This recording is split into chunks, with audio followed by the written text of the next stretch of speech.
Hello, Radhe Radhe. कैसे हैं आप लोग? आशा है सभी लोग खुश होंगे और दुआ है ऊपर वाले से सभी लोग खुश रहें, अच्छे से रहें और परिवार में अपने जुल मिल के रहें, क्योंकि परिवार से ही हम सब होते हैं। परिवार है तो हम सब हैं और हमसे ही परिवार होता है। तो आगे बात बढ़ाने से पहले मैं आप लोगों से यही कहूँगी कि आप लोग वीडियो पूरा देखा करें, और अगर आप पूरा वीडियो नहीं देखेंगे तो आपको पूरी जानकारी नहीं मिल पाएगी, है ना। तो आप लोग पूरा वीडियो देखिएगा और वीडियो पसंद आए तो लाइक कीजिएगा, कमेंट कीजिए। ये पुस्तक है जिसमें लिखा है आरती संग्रह। तो आरती संग्रह का मतलब हमारे क्या निकलता है? मतलब ये निकलता है कि हम अगर एक पुस्तक लेते हैं तो उसमें सारे देवता, सारे ईश्वर हमें एक ही पुस्तक में मिल जाते हैं। अगर हम किसी,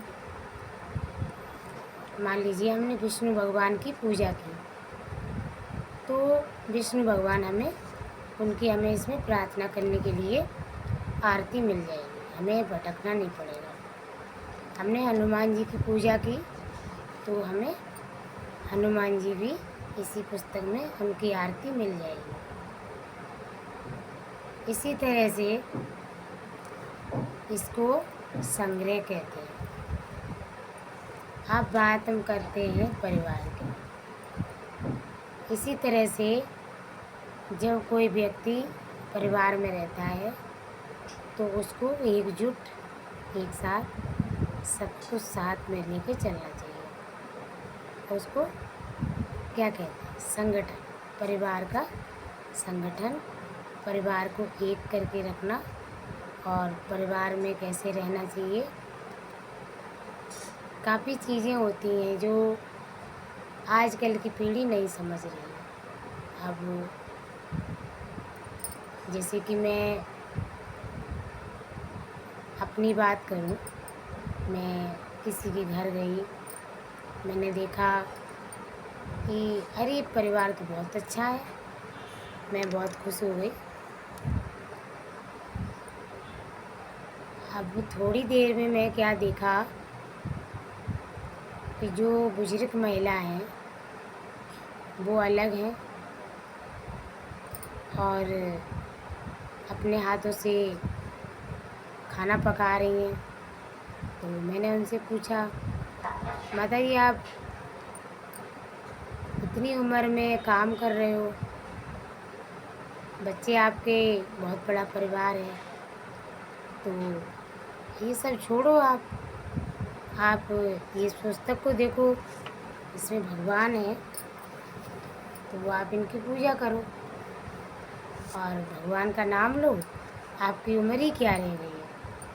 तो उन्होंने कहा, अरे बेटा हमारी तो उम्र से मतलब ही नहीं है, हमारे यहाँ हर व्यक्ति को अपना काम स्वयं करना पड़ता है। तो मुझे बहुत हंसी आई। मैंने उनसे कहा चलिए कोई बात नहीं, भगवान आपको ऐसे ही बनाए रखे और किसी की ज़रूरत ही पड़े ही ना, सहारा की ज़रूरत ही ना पड़े आपको, जो किसी से सहारा मांगना पड़े, है ना। और किसी को हमें सहारे की ज़रूरत पड़ेगी तो देना ही पड़ेगा कि भाई वो इंसान, कोई इंसान लड़खड़ा रहा है तो आप क्या करेंगे? आप सहारा देंगे, है ना।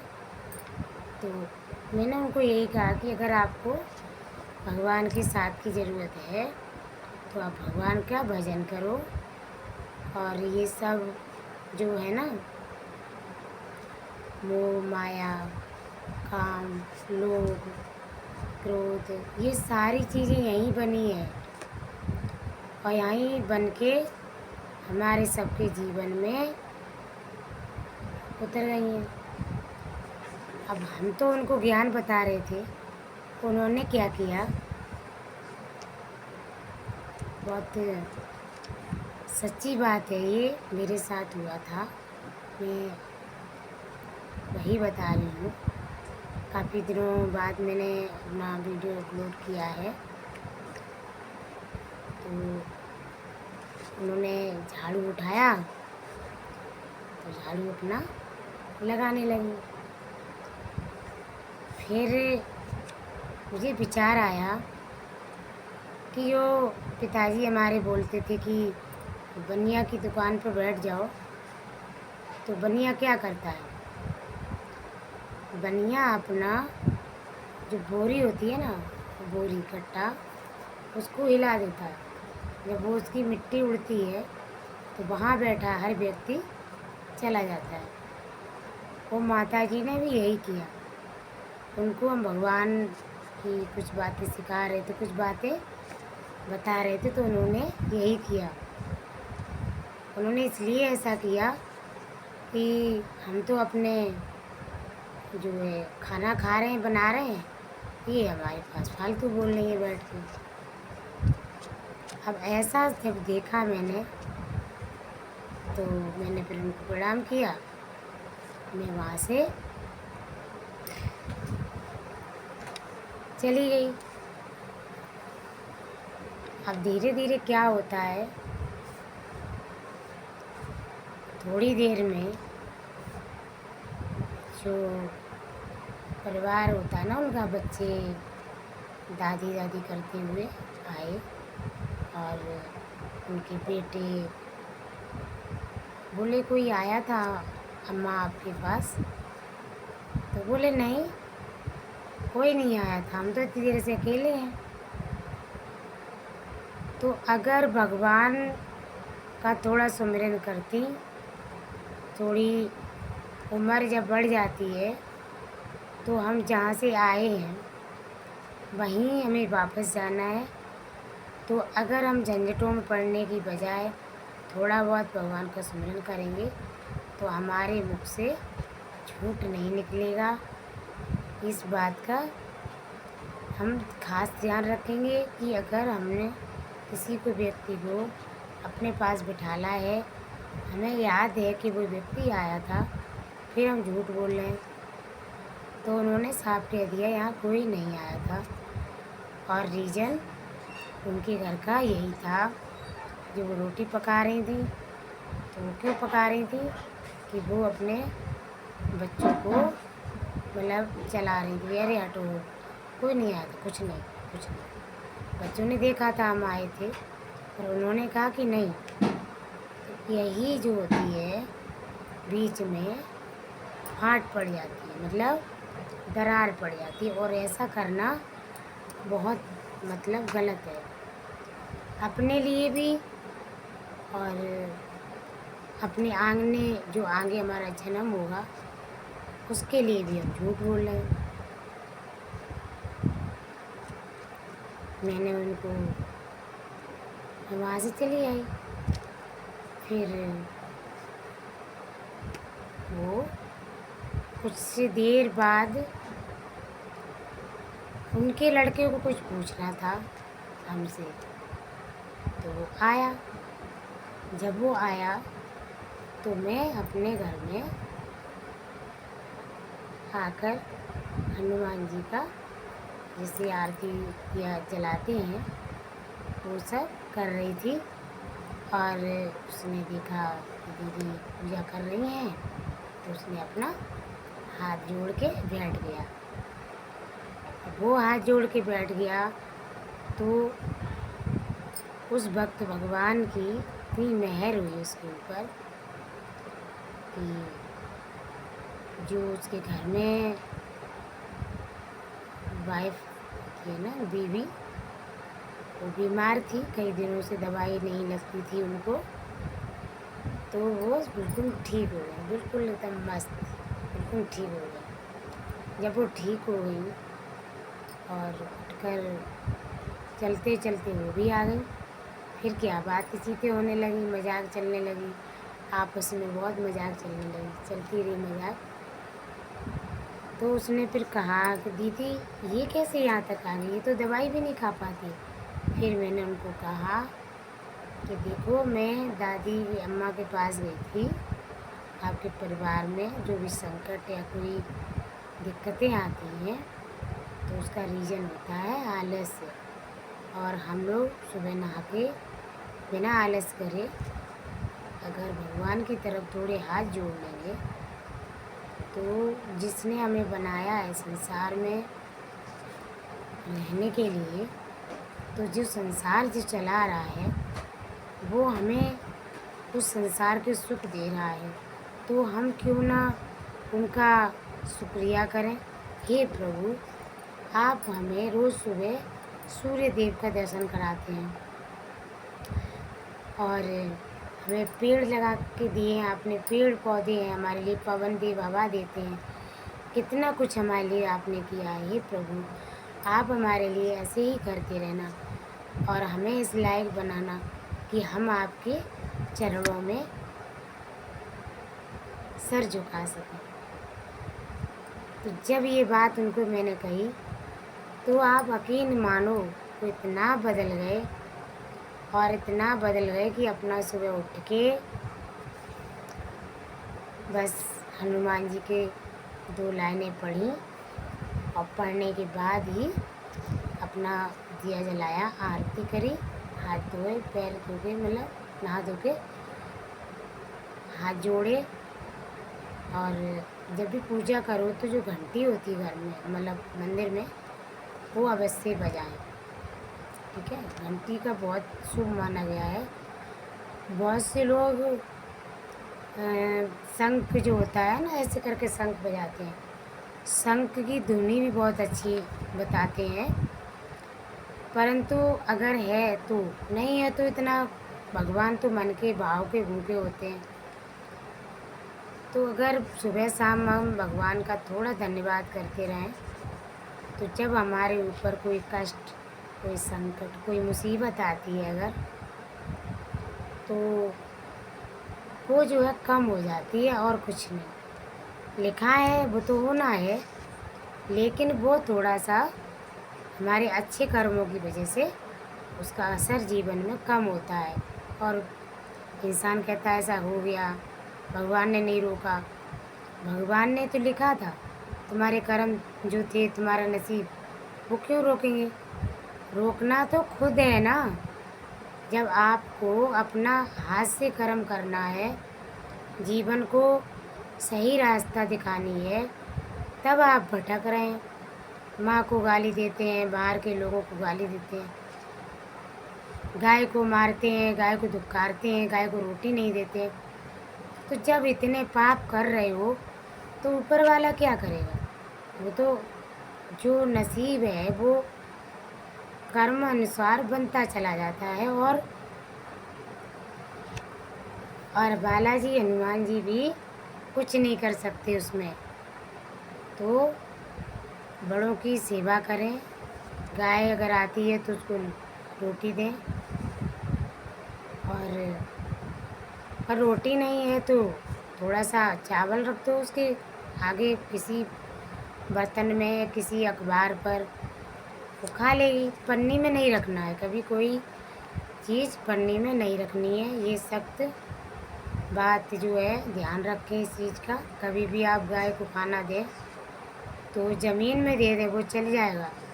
अगर आपने पन्नी में खाना दिया तो क्या होगा, उस बेचारी को वो पन्नी फंस सकती है गले में, और गाय की अगर हत्या हो गई तो अनजाने में ही सही, पर आप हत्यारे कहे हुए 100 पुण्य करे हुए आपके एक गाय हत्या में सारे पुण्य चले जाएंगे, फिर आप कहीं के नहीं रहेंगे। इस जन्म में भी आप नरक भोगेंगे, अगला जन्म आएगा तो भी आप नरक भोगेंगे। तो गौ माता को कभी भी सताएं नहीं। खाना नहीं है तो पानी से चीटा मार के उन्हें भगा दो, और उन्हें डंडा ना मारे। ये बात करते करते मुझे गाय की याद आ गई, क्योंकि मैं सुबह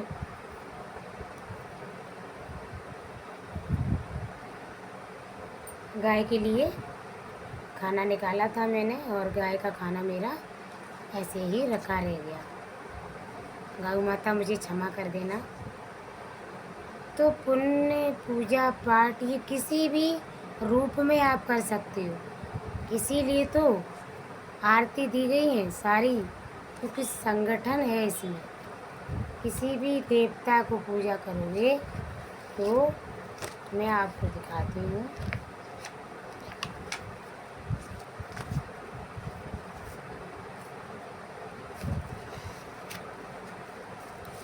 ये देखिए, ये भोलेनाथ हैं। अभी मैं आपको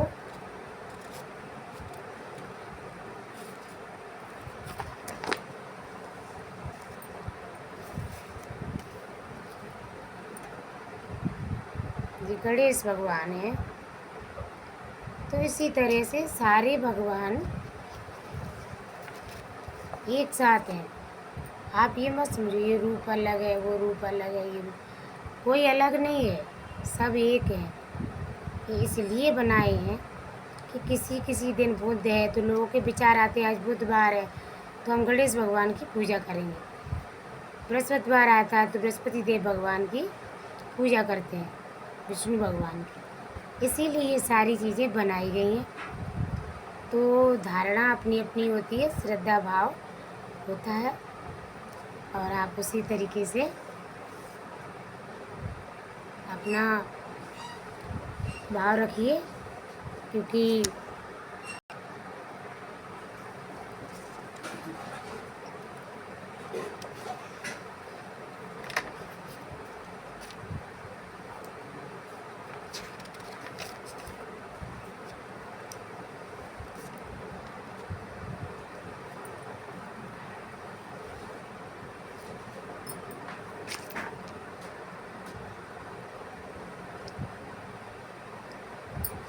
तो आइए बात आगे करते करते हमें भी थोड़ा सा हनुमान जी का ध्यान करना चाहिए। तो हम आपको ये हनुमान जी के 2 चौपाई सुनाते हैं। जय हनुमान ज्ञान गुर सागर, जय कपीस त्रिलोक उजागर। राम दूत अतुलित बल धामा, अंजनी पुत्र पवन सुत नामा। महावीर विक्रम बजरंगी, कुमति निवार सुमित के संगी। कंचन बरन विराज कुमेसा, कानन कुंडल कुंत केसा। हाथ वज्र और ध्वजा विराजे, काजी मूज जनेऊ साजे। शंकर सुमन केसरी नंदन, तेज प्रताप महाजगवंदन। तो ये हनुमान जी को हमने क्यों याद किया है? हनुमान जी कलयुग में श्री राम के दूत बनके भक्तों के कष्ट दूर कर रहे हैं। खाटू श्याम जो है कृष्ण भगवान का भक्त बनकर संसार में अपनी जो है शक्तियाँ दिखा रहे हैं, लोगों का भला कर रहे हैं। उसी तरीके से भक्त हनुमान सच्चे भक्त थे, इसलिए उन्हें भगवान का रूप कहा गया है, क्योंकि सच्चाई में बहुत दम होती है। तो आप लोग भी अगर आप भगवान के लिए थोड़ा बहुत भी अपने अंदर थे मतलब भक्ति भाव रखते हैं तो हनुमान जी की पूजा अवश्य करें। और हनुमान जी संकट बहुत जल्दी दूर करते हैं। बोलिए हनुमान भगवान की जय, बजरंगबली भगवान की जय।